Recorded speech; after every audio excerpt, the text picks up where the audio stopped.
Hey guys, welcome back to Cooking with William. I'm excited to get back into making more content on this channel, so if you're interested in seeing more videos like this one, please consider subscribing. Today we're making oven-fried chicken wings, so let's get started.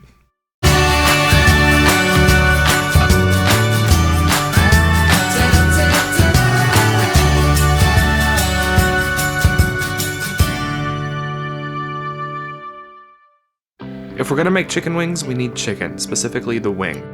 You can buy the wings already separated into drums and flats, but those can be harder to find and more expensive. Instead, you can get the full wings like these. Sure, it's a little more work, but you save money and you get to control the quality.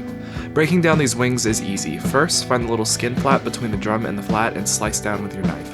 This should expose the joint, which you just need to break open using your hands. Now you should be able to run your knife between the joints to separate the two pieces. Now if your wings have this little wing flap on them, you can easily just cut it off with a sharp knife. You can save those and make a really good stock later. Once you have all your wings ready, we are going to do a dry brine. This helps to fully season the wings as well as dry out the skin to make it extra crispy.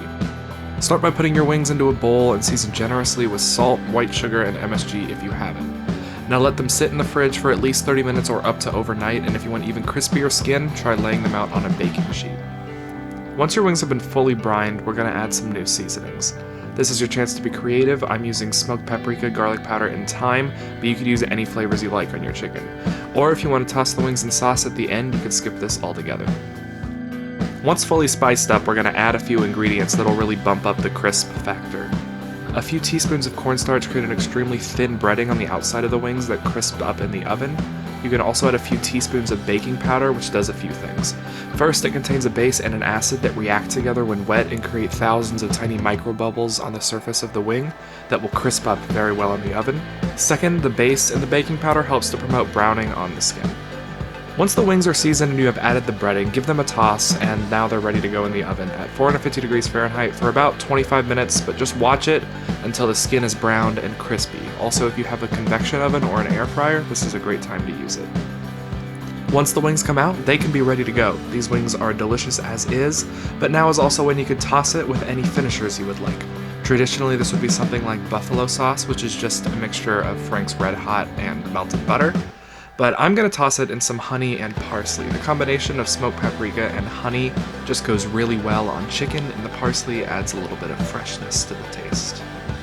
And there you have it, oven-baked chicken wings that if you take the time and let them dry out in the fridge are just as crispy, if not more crispy, than what you would get from an oil fry. And these have the benefit of being way easier and way healthier. These go very well with ranch or blue cheese, anything you'd normally dip chicken wings in, but I just like them how they are with the honey. And that's all I have for you this week. Thanks so much for watching. I'm very much looking forward to having more weekly videos in the coming months, so let me know in the comments what I should make next time and I'll make sure I get to it. If you want to help out the channel, consider buying some of the kitchen utensils listed in the description. I will get a small cut from that from the affiliate link, or just make sure to like and subscribe, and I will see you next time.